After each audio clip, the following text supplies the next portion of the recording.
Hello friends, welcome to my YouTube channel Tanveer selling zone. आज हम biology के day 3 को कर रहे हैं। इसमें हम स्टडी ऑफ सेल्स में सेल ऑर्गेनेल्स को पढ़ेंगे, डीएनए, आरएनए, सेल डिविजन्स, इसके क्वेश्चंस को देखेंगे। इसे हम एक्सप्लेनेशन एंड क्विक रिकैप के थ्रू देखेंगे ताकि इसे याद करना और समझना आसान हो। तो चलिए आज के फर्स्ट क्वेश्चन को देखते हैं। रिगार्डिंग सेल वॉल यानी कि कोशिका भित्ति, विच of the following statements is incorrect? It is non-living and freely permeable, made of cellulose and chitin, present in both plant and animal cells, यानी कि plant और animal cells दोनों में रहता है, provides rigidity and protection। इसमें जो incorrect statement है वो है present in both plant and animal cells।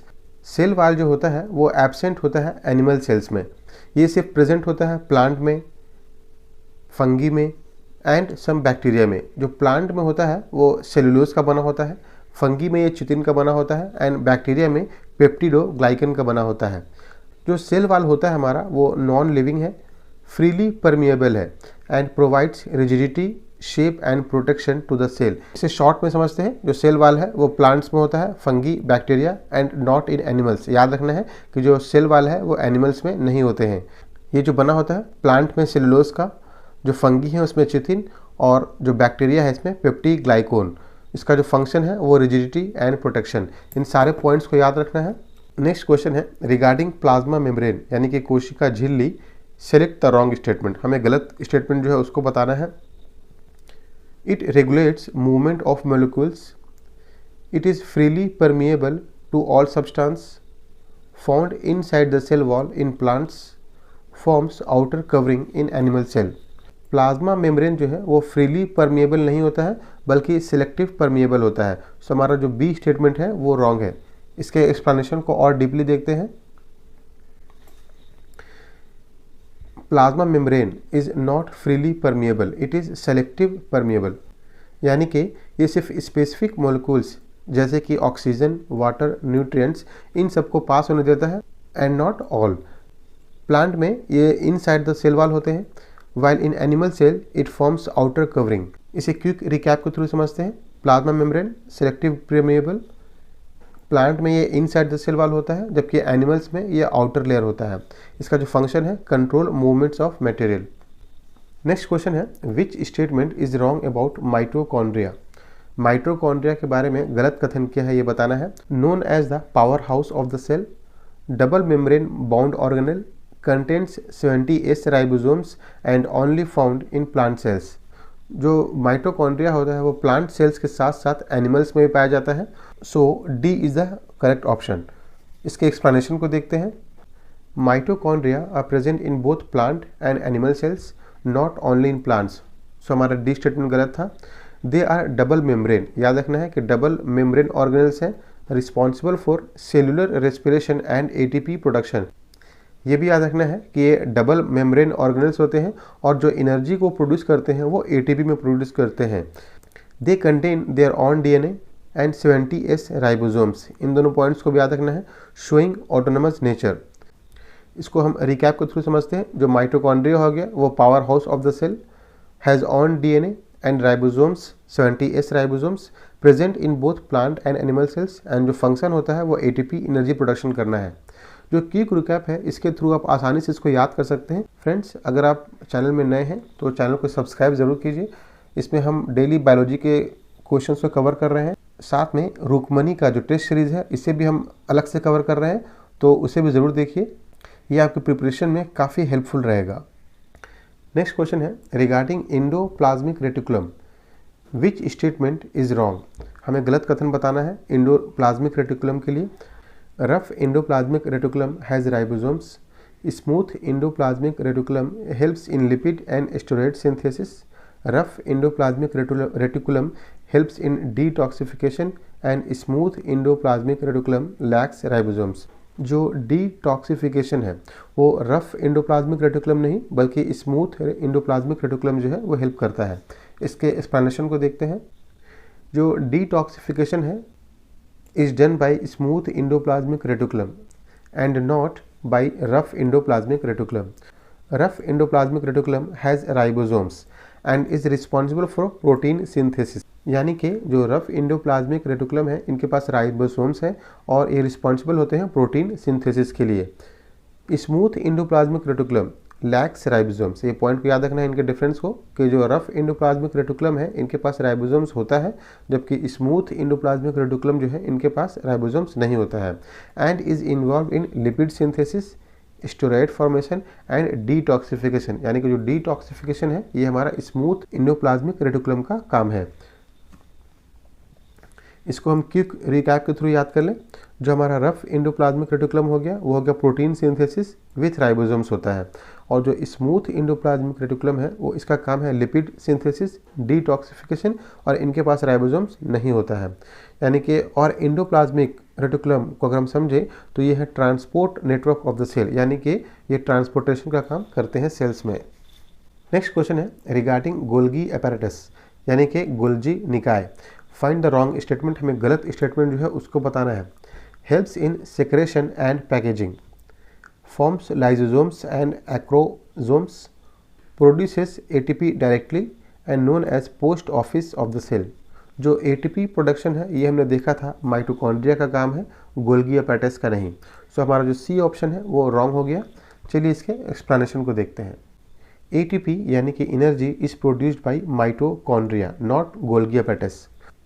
जो गोल्गी बॉडी है ये modifies, sorts and package proteins and lipids received from endoplasmic reticulum and also from lysosomes and एक्रोसोम्स।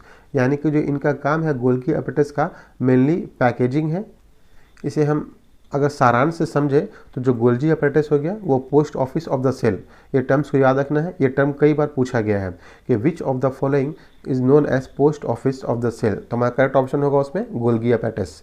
इसका जो फंक्शन है वो है सेक्रेशन एंड पैकेजिंग। हमें ये भी याद रखना है कि जो एटीपी है एनर्जी वो बनाया जाता है माइटोकॉन्ड्रिया में। नेक्स्ट क्वेश्चन है what is wrong regarding lysosomes. Option है called suicidal bags of the cell, contains hydrolytic enzymes formed from Golgi apparatus and present only in plant cells। जो लाइसोसोम्स है मेनली एनिमल सेल्स में पाए जाते हैं, so our D option is wrong. इसके explanation को देखते हैं। Lysosomes are mainly found in animal cells not in plant cells. यानी कि एनिमल सेल्स में लाइसोसोम्स नॉर्मली पाए जाते हैं।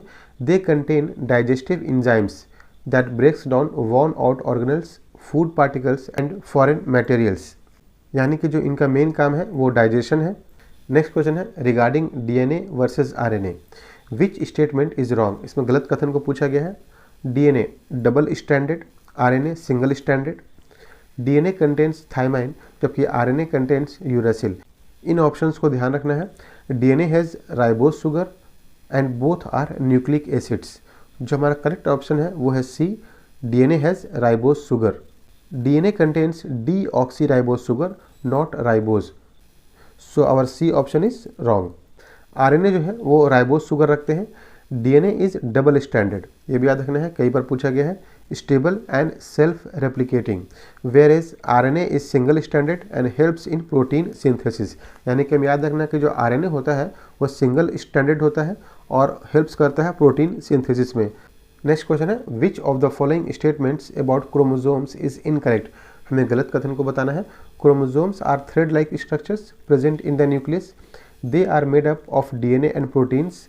Human body cells contain 46 chromosomes and chromosomes are found only during fertilization. जो क्रोमोसोम्स है वो ओनली ड्यूरिंग फर्टिलाइजेशन नहीं बल्कि बॉडी में प्रेजेंट रहते हैं। सो हमारा डी ऑप्शन जो है वो गलत हो गया। इसके एक्सप्लेनेशन को देखते हैं। Chromosomes are always present in the nucleus of the cells, यानी कि हमेशा प्रेजेंट रहते हैं, but they become clearly visible only during cell division, यानी कि मिटोसिस एंड मियोसिस के टाइम में विजिबल होते हैं। They are made up of DNA and histone proteins, ये जो बने होते हैं वो डीएनए के बने होते हैं, प्रोटीन के। Carry genes which are the units of inheritance, यानी कि इनहेरिटेंस का यूनिट्स क्या है तो वो है हमारा क्रोमोसोम।